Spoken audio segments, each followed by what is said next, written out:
시청자 여러분 안녕하십니까. 5월 3일 시사정담 시작하겠습니다. 시청자 여러분, 본격적인 정치의 계절이 다가왔습니다.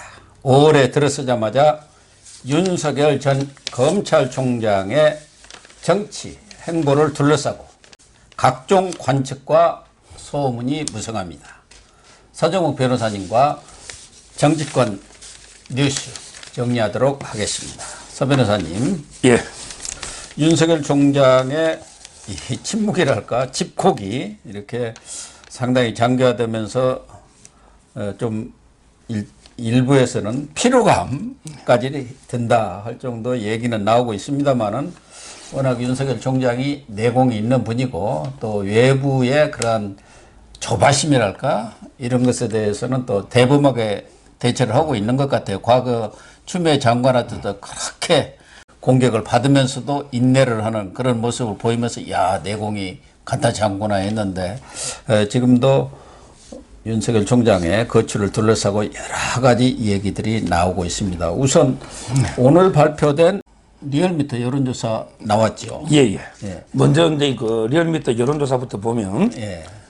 윤석열 총장은 근데 그 계속 침묵하고 있죠. 예. 그리고 근데 그 치과하면서 근데 그 열공, 예. 상당히 열심히 콘텐츠를 공부하는. 그래서 근데 일부에서는 이러다가 이게 너무 피로감이나 좀 답답하다. 이제는 이제 그 중간 메시지라도 하나 좀 내야 안 되나. 이런 이제 그 목소리도 많아요. 그래서 이제 그 정치인은 제가 보기에 들고 날 때, 나서야 될 때와 그다음에 그 오히려 치과하고 안 나서야 될 때, 이 타이밍이 제일 중요한 것 같아요.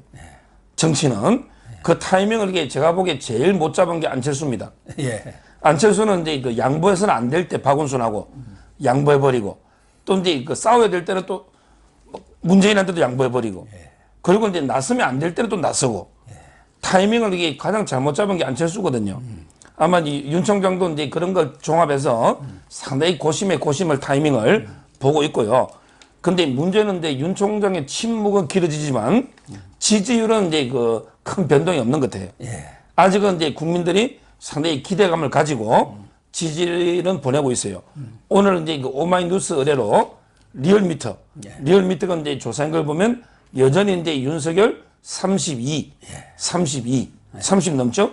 그 다음에 이재명은 23.8. 물론 이제 그 한 자리지만 오차범위 훨씬 바뀌죠. 그리고 이제 이낙연은 9%입니다. 뭐 이낙연은 더 이상 얘기할 필요가 없을 것 근데 같아요. 저는 이제 그 밑에 예비 주자도 우리가 뭐 플랜 B를 따라서 저희도 이제 그 플랜 B도 있으니 그 밑에도 보면 재밌는 게 그 다음은 항상 홍준표가 한 5 정도 나오죠. 5. 그리고 이제 그 도저히 가능성이 없는 오세훈. 오세훈은 이제 이번에는 못 나오거든요. 오세훈도 이제 그 뭐 4.5 있습니다. 안철수는 이제 4.1. 그 다음에 저는 관심 있는 게 정세균이에요. 정세균의 사도 중요합니다. 왜냐하면 이게 그 이낙연하고 정세균이가 누가 호남을 대표하는 주자가 되느냐. 호남 정탈전이 있거든요. 이낙연은 이제 9고 정세균은 4지만 저는 이게 뒤바뀔 수 있다 봐요. 호남 민심은 이제 정세균 쪽으로 갈 수도 있거든, 대안이. 그래서 이제 정세균 사도 보고요.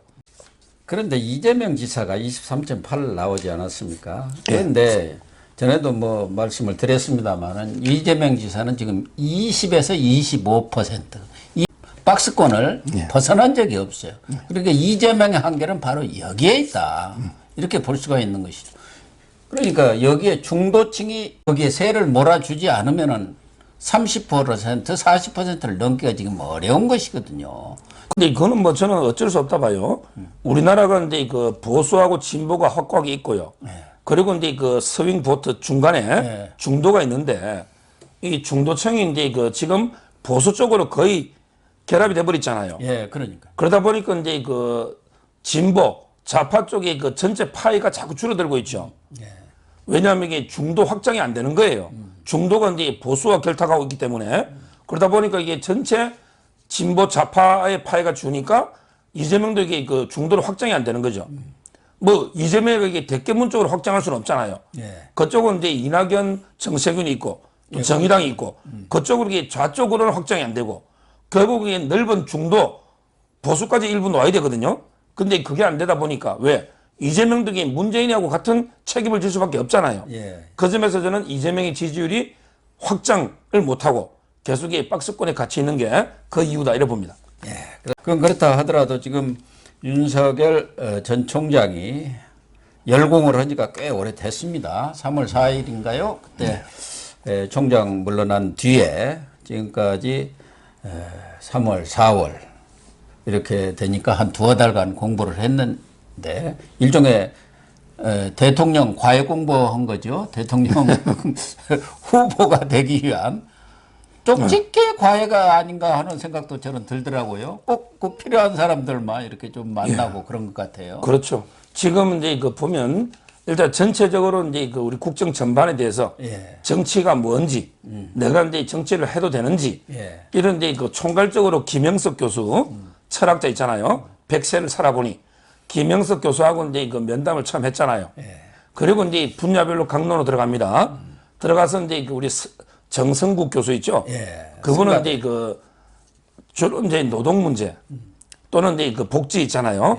노동 그 뭐 비정규직 이런 데 정성국 교수와 통해서 이제 그 노동 문제도 공부하고 그리고 이제 그 저번 주에는 김성한 교수라고 있죠. 이분은 이제 그 MB 때 이제 그 외교부 차관까지 했죠. 그리고 이제 그 대광초등학교 성북고 있는 윤석열 총장하고 이제 그 초등학교 동기입니다. 이분은 이제 그 한미동맹을 강조하는 상당히 그 보수적인 시각에서 외교 안보를 펴는 분이죠. 김성한 이분하고는 이제 그 만났다기보다는 친구니까 주로 이제 전화 통화를 통해서 상당히 여러 차례 걸쳐 토론하면서 주로 이제 그 반도체 패권 문제라든지 한미동맹 이런 이제 그 외교 안보를 공부하고요. 그리고 이제 그 제가 또 듣기로는요. 요즘 이게 그 관심이 있는 게 이제 균형 발전. 이분은 이제 그 충청 대망론을 안고 왔습니다. 그럼 요즘 이게 그 국회 이전도 있고 법원도 검찰청도 이게 세종시 옮기되는 거 아니냐 이런 논의도 있잖아요. 이런 이게 국가 균형 발전 문제의 질문이 바로 나오거든요. 충청이니까. 그럼 이게 어떻게 답을 해야 되는지 이것도 이게 본인 생각을 좀 이게 정리를 해야 되거든요. 그러니까 지금 어떤 분이 이게 뭐 박사님도 이게 뭐 쪽집게 과외 이야기했지만 윤석열 총장이 뭐 잘 몰라가지고 막 급속으로 뭐 지식을 습득하는 게 아니고요. 제가 보기에는 이게 윤 총장만큼 다양한 분야의 책도 많이 보고 콘텐츠가 많은데 다만 이제 그 생각을 완전히 다듬는 거죠. 자기 생각을 좀 더 벼리는 다듬는. 그래서 이제 그 토론회가 됐을 때 후보간 토론이 요즘 스탠딩도 치열하잖아요. 그렇죠. 이게 한번 삐끗하면요 바로 나락으로 떨어져 버립니다. 그렇습니다. 그래서 이제 그 확실하게 생각을 한번 다지는 이런 이제 분야별로 이런 이제 과정을 밟는 거지 뭐 기초적인 걸 몰라가 과외를 받고 뭐 이런 건 아니고요. 근데 분명한 거는 윤 총장의 그 외교 안보는 오늘 그 대일란 신문도 넣었지만 이충근 박사 유튜브에 놓잖아요. 이충근 박사가 가장 이게 보수적인 해양연구원에 그 있다가 김문수 씨하고 같이 일했던 분이에요. 상당히 보수적인 분이거든요. 그래서 이제 그 전에 뭐 트럼프 그것에 있어서도 좀 일반의 시각과는 다른 얘기를 좀 많이 했던 것 같아요. 그렇죠. 그분은 이제 그 아무래도 이게 그 중국에 대해서 상당히 견제하고 봉쇄해야 된다. 그분은 이제 한미동맹주의자입니다. 그래서 이제 저는 분명한 건 윤 총장이 다양한 분야를 공부하는데 그 기본적인 시각은 보수다. 바로 이제 그 자유민주 시장 경제. 이거는 이제 분명해 보입니다.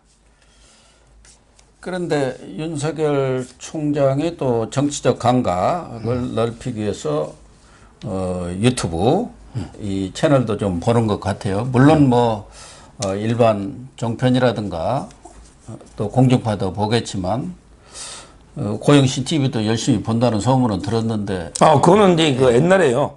제가 이제 그 윤 총장 장모 사건 뭐 이렇게 해설도 하고 할 때 이제 그 보라고 대변인이 제 걸 박사님하고 제하고 한 거 카톡으로 이렇게 보라고 보내준 것도 있고요.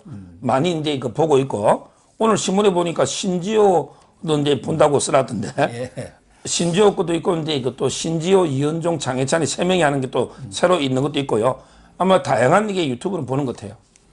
아무래도 윤석열 총장이 정치적 감각은 검사 생활을 오래 했기 때문에 정무적 판단, 큰 틀의 판단은 잘 하시지만 그래도 시국 돌아가는 이런 상황들에 대해서는 유튜브 좀 괜찮은 또 정통 유튜브를 봄으로써 그런 감각을 넓히는 것은 뭐 바람직하지 않나 그런 생각이 듭니다. 아, 그렇습니다. 정치판 돌아가는 것을 제대로 모르고 헛다리 짚었다는 큰일 나잖아요. 그렇죠. 네, 결국은 그러니까. 이제 제가 대신에 말하고 싶은 거는 편식하지 마시고 예. 결국 보수부터 진보까지 이게 다양한 목소리를 들어봐야 돼요. 그래요. 항상 그 정치인은 두 눈으로 보고 두 귀로 들이대. 예. 자기가 이게 듣고 싶으면 한 귀로 듣고 한 눈으로 보면 안 되거든요.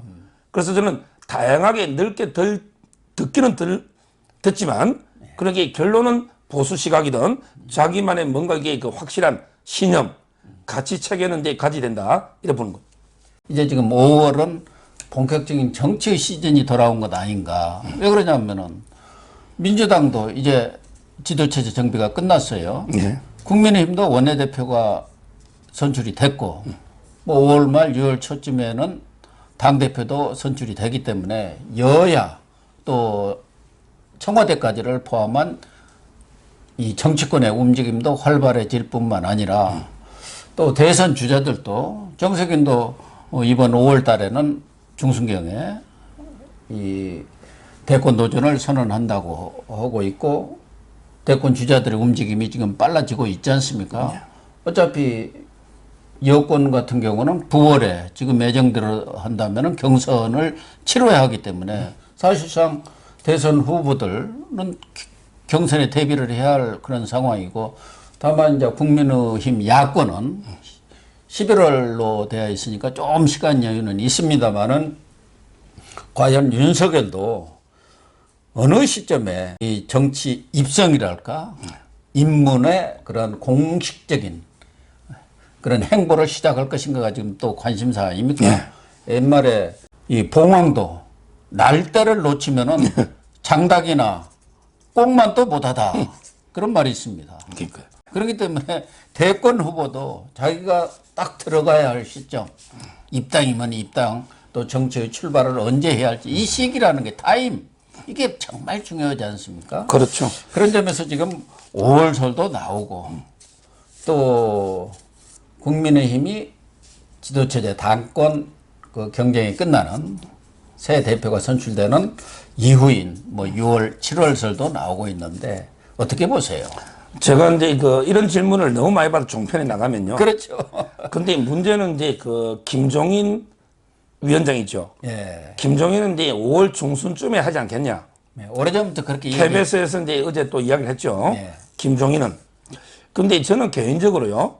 뭐 김종인 제보다 이게 뭐 정치를 잘 읽겠지만 저 개인적으로는 이게 조금 더 늦어질 거고 또 이제 늦어져도 상관이 없다. 우리 넣는 게 저는 바람직하다 봐요. 그런데 저는 언제냐?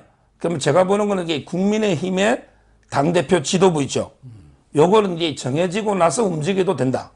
그렇다면 저는 이제 6월로 가도 문제 없다. 이렇게 저는 보거든요. 그건 왜 그러냐면요. 지금 첫째는 이제 여당의 지도부는 윤석열한테 별로 중요한 게 없어요. 민주당은 뭐 송영길이 되든 누가 되든 중요한 게 아니죠. 그렇죠. 예. 근데 국민의힘의 지도부는 중요하다 봅니다. 예를 들어 국민의힘의 지도부에서 뭐 수도권의 나경원, 뭐 김웅, 권영세 예. 이런 분들 있잖아요. 예. 근데 권영세는 이제 윤석열 총장과 하숙생 동기입니다. 아주 친하죠. 아주 친한 국회의원이에요. 그다음에 김웅이는 검사할 때 윤석열이가 데리고 있던 저하고 김웅이하고 국회에서 검찰개혁 토론도 몇 번 했어요. 예. 저하고요. 이 말은 이제 이런 후보가 되면 국민의힘에 못 들어갈 거 없죠. 권영세가 됐다. 또는 이제 김웅이가 뭐 될 가능성 많지 않지만 됐다. 그러면 이게 이미 국민의힘에 들어갈 수도 있잖아요. 근데 그게 아니고 영남의 뭐 주호영이라든지 또는 조경태라든지 영남의 분이 됐다. 이럴 때는 이게 또 국민의힘에 갔을 때 덕실도 따져봐야 되잖아. 그렇죠. 여러 가지 변수가 있을 수 있거든요. 따라서 저는 국민의힘의 전당대회가 중요하고 그걸 보고 움직이게 된다. 이게 첫째 이유고. 두 번째는요. 조금 전에 저희가 이야기했잖아요. 좀 분야별로 아직 공부할 게 좀 남았어요. 아무리 쪽집게 과외를 해도 아직까지 이게 분야별로 우리나라 복잡한 게 너무 많잖아요. 지금 그렇죠. 이게 뭐 외교마더라도요. 뭐 사드부터 뭐 코드 얼마나 게 많고요. 또 요즘 이게 윤 총장이 친구가 대광초 서울대 박도준 교수가 있거든요. 예. 박도준. 예. 이 교수는 이제 국립보건연구원장 출신입니다. 이분 통해서 과연 이게 그 우리 백신이라든지 이런 데 코로나 있잖아. 예. 이런 것도 이게 지금 공부하고 있고요. 지금 이게 국정이 워낙 복잡다단하고 이게 정리할 게 많잖아요. 시간이 좀 부족해요. 그렇게 해서 저는 지금 이게 콘텐츠를 좀 더 기르는 게 필요하다. 이게 두 번째 이유고. 그 다음에 마지막 현실적인 이유가 있어요. 지금 이게 제가 보기에 윤 총장은 저는 콘텐츠는 걱정 안 합니다. 근데 그 조직이 아직 제가 보기 약해요. 그러니까요. 대변인 조직도 아직 정리가 안 됐죠.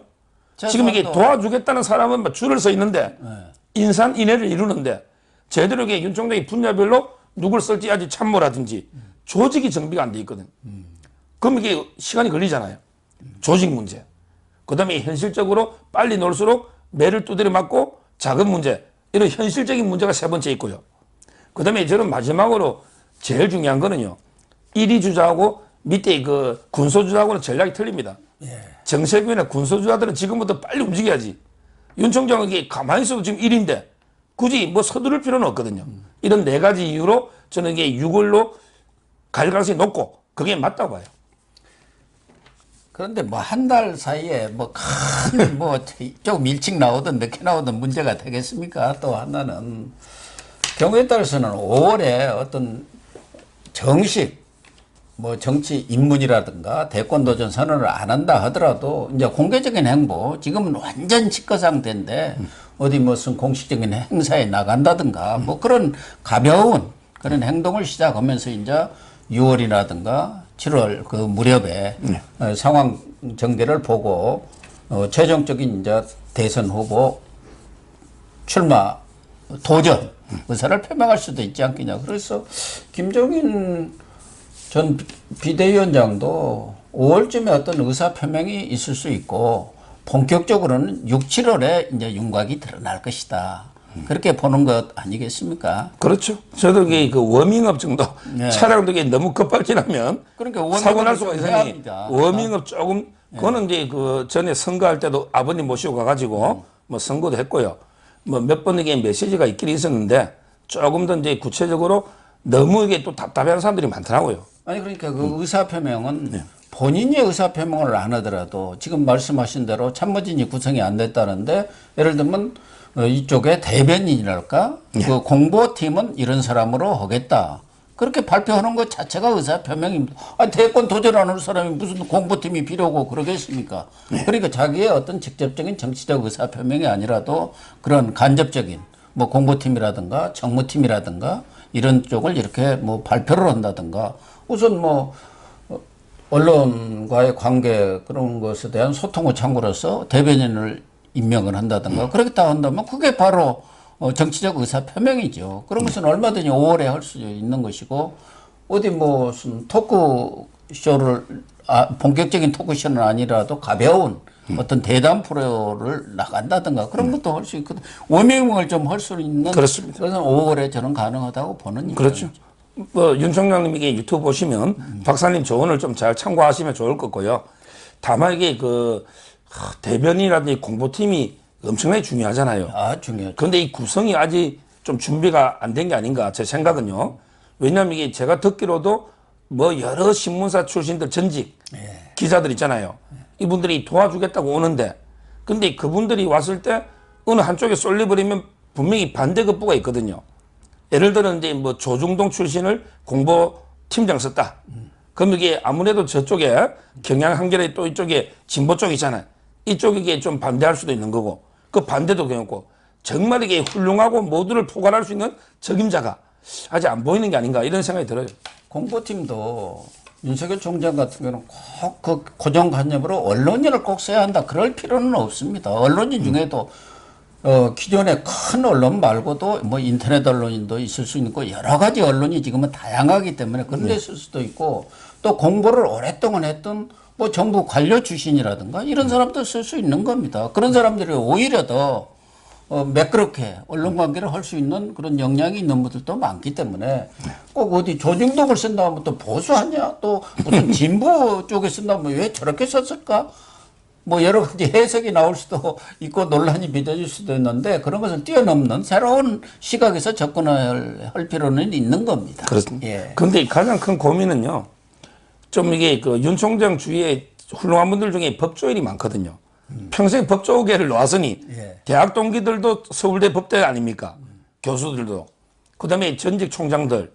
그러다 보니까 이게 그 법조계 중에도 훌륭한 분이 많은데, 근데 윤 총장은 법조인을 좀 중용하지 마라. 예. 다양한 분야를 쓰라. 이런 여론이 대부분이다 말이에요. 그렇죠. 그러다 보니까 이게 약간 물론 다른 분야에 왜 법조인들하고 평생 어울리다 보니 이건 이제 좀 빼고 다른 분야 하다 보니까 시간이 걸리는 게 아닌가. 제 추측은 이런 추측이 들어요. 저도 뭐 법조인들이 좋은 대학 나와서 머리도 좋고 명석하고 뭐 상황을 보는 어떤 독특한 안목도 있는 것은 사실인데 너무 그쪽에 편향돼서는 안 된다. 아까 뭐 말씀하신 대로 균형이 필요합니다. 과거에 반기문 전 유엔 사무총장이라든가 여러 사람들의 그런 실패 경험으로 보면은 자기 주변에 편한 사람들하고 정치를 시작을 했어요. 너무 익숙하니까. 또 그 사람들이 혀처럼 또 잘 알아서 이렇게 해주니까. 그러면 실패하기 때문에 조금 편하지 않더라도 좀 다양하게 큰 폭으로 이렇게 참모들을 구성해 갖고 활용을 하는 게 좋고, 또 하나는 뭐 전면에 정치인을 내세울 필요는 없지만 그래도 이 정치를 시작하는 데 있어서 경험과 경륜이라는 걸 또 무시를 못 하거든요. 그런 점도 고려를 했으면 하는 생각이 드는데, 문제는 이제 언제 정치를 하느냐 그 시기 문제도 있지만 과연 어떤 형태로 할 것이냐, 이건 뭐 계속적으로 논란이 되고 있습니다만은 최근에 언론 보도를 보면은 새 플랫폼이랄까, 그러니까 국민의힘에 바로 입당은 하지는 않고 자기 세를 일종의 윤석열 자강론이랄까, 그런 세를 굳힌 뒤에 최종적인 결정을 해 나갈 걸로, 경우에 따라서는 세를 굳힌 뒤에 뭐 입당할 수도 있는 것이고, 아니면 최종적으로 뭐 국민의힘이 선출이 된 뒤에 단일화로 갈 수도 있는데, 좀 그쪽에 소식 좀 들어봤습니까? 뭐 언론에서는 지금 새로운 뭐 중도 보수랄까 뭐 이런 쪽에 방향을 설정한 것 같다. 제가 이게 들은 것도요, 뭐 장님이 이제 그 코끼리 만지듯이 그걸 맹인 모상이라거든요. 장님이 이게 코끼리 만지듯이 뭐 전체의 뜻은 아니고, 그 정확하게는 제가 뭐 의중을 모르겠지만, 제가 이제 그 종합적으로 판단해 보면요, 저는 이제 이번에 서울시장 모델로 갈 가능성이 높다 봐요. 서울시장 이번에 모델 있잖아요. 이 말은 이제 그 윤 총장이 급하게 국민의힘에 들어가 가지고 국민의힘 대선 경선 있잖아. 그 리그에는 안 뛰어들 것 같아요. 뛰어들어봤자 별로 실익이 없다고 보는 것 같아요. 그러니까 저번에처럼 이게 야구로 치면 부전성으로 미리 올라가는 거지, 결승에. 토너멘트 할 때. 그럼 이게 어떻게 하느냐. 뭐 예를 들어 이제 국민의힘이 후보를 정해라. 그러면 이제 전에 어떻게 안철수하고 단일화 했죠? 또 이게 이긴 사람하고 윤 총장이 이제 하는. 만약에 안철수하고, 저는 안철수는 들어가야 된다 봐요. 안철수는 이제 윤석열 흉내 내면 큰일 납니다. 윤 총장은 이게 일이니까 느긋하게 기다리면 돼요. 근데 안철수는 빨리 호랑이 잡으려면 호랑이 굴에 들어가야 됩니다. 그러니까 안철수는 제가 보기에 국민의힘에 들어가서 같이 경선해야 돼요. 그러면 이게 거기서 이길 사람하고요. 그리고 이제 윤 총장하고 최종 단일화 있잖아요. 이렇게 하면 되거든요. 그리고 이제 저쪽 좌파하고 결성이거든요. 저는 이런 모델로 갈 가능성이 상당히 많아 보인다. 지금 이게 윤 총장 주위에 조언하는 분들 보면요, 뭐 예를 들어 이제 진중권 교수, 또는 이제 김종인 위원장, 이런 분들에게 국민의힘에 가면 이제 윤 총장 큰일 난다. 너 이게 백조인데 오리밭에 가면 이게 어떻게 되냐. 이렇게 조언하는 분들이 많이 있고요. 근데 그 영향을, 영향을 안 줄 수가 없거든요. 그리고 이제 또 국민의힘에서는 홍준표 대표도 윤석열을 엄청나게 공격했죠. 한동훈이나 윤석열이는 상당히 그 정권한테 견마지로를 다 해가지고 출세한 거 아니냐, 이런 얘기 비판했고, 그 다음에 김용판 의원이라고 있잖아. 김용판은 이제 국정원 댓글 수사할 때 자기가 무죄를 받았죠. 그러면서 이게 윤석열 고해 성사해. 그리고 이게 그 잘못을 했으면 물탄개, 과물탄개. 잘못했으면 빨리 사과해야지. 왜 안 해? 이렇게 공격하는 분도 있단 말이야. 이런 여러 상황을 볼 때 윤 총장이 지금 바로 국민의힘에 일찍 들어가서 조기에 경선할 이유가 없잖아요. 제가 윤석열이라도 굳이 나는 이게 1위 주자인데 그거 들어가서 할 이유가 없잖아요. 따라서는 아마 이제 국민의힘이 먼저 예선을 치르고 거기에 이긴 사람과 단일 후보로 결성하는 이런데 이번 서울시장 모델이죠. 예. 이 모델로 갈 가능성이 지금으로 높아 보입니다. 사실은 서울시장 모델이 예. 좋기는 참 좋아요. 또 국민들도 끝까지 예. 누구로 단일화될까 이런 것에 대한 흥미 그러므로 해서 흥행이 되거든요. 지난번 봤잖아요. 박영선이 일찌감치 뭐 거기도 잔챙이 들어오고 단일화는 했습니다만 그건 관심도 못 끌고 이쪽에서는 오세훈과 안철수가 끝까지 단일화를 놓고 경쟁을 벌이니까 그게 전부 언론이라든가 또 국민의 관심사로 부상을 했는데 문제는 지금 뒤에 이 얘기를 하겠습니다만은 김기현 원내대표 그다음에 당대표가 어떤 분이 될까 그게 또 중요합니다. 중요하죠. 예를 들면은 지금처럼 예상대로 주호영 전 원내대표가 당대표가 된다 한다면은 아무래도 영남당의 인식이랄까 지역당의 그런 이미지가 강화될 수밖에 없는 거고 그런 경우는 윤석열이 좀 다른 판단을 할 수 있지만 새로운 간판으로 국민의힘이 우리가 흔히 이야기한 대로 면모일신 이렇게 했을 경우는 윤석열이 꼭 밖에서 제3세력을 형성을 해야 하느냐 그런 문제는 제기가 될 수가 있거든요. 얼마든지 그렇습니다. 국민의힘 내에도 윤석열 지지 세력이 제가 볼 때는 당장이라도 원내 교섭단체 하나 구성할 정도의 사람은 있지 않겠느냐. 누가 표명은 안 했지만 뭐 정진석 의원을 비롯해서 윤석열이 손만 내밀면 올 사람들이 저는 꽤 많다고 봅니다. 그렇죠. 결국은 이제 그 아까도 제가 말했지만 당대표 누가 되느냐. 뭐 수도권의 권영세라든지 아까처럼 파격적으로 되면 뭐 굳이 못 들어갈 것도 없긴 없죠. 그렇지만 이제 그 지금 구도를 보시면 저는 이제 그 국민의힘이 대선을 정할 때 룰이 있죠. 룰도 상당히 중요한 거예요. 예, 그렇죠. 이번에 그 민주당도 룰이 90%가 당심이죠. 10%가 여론이잖아요. 이번에 민주당 당대표가.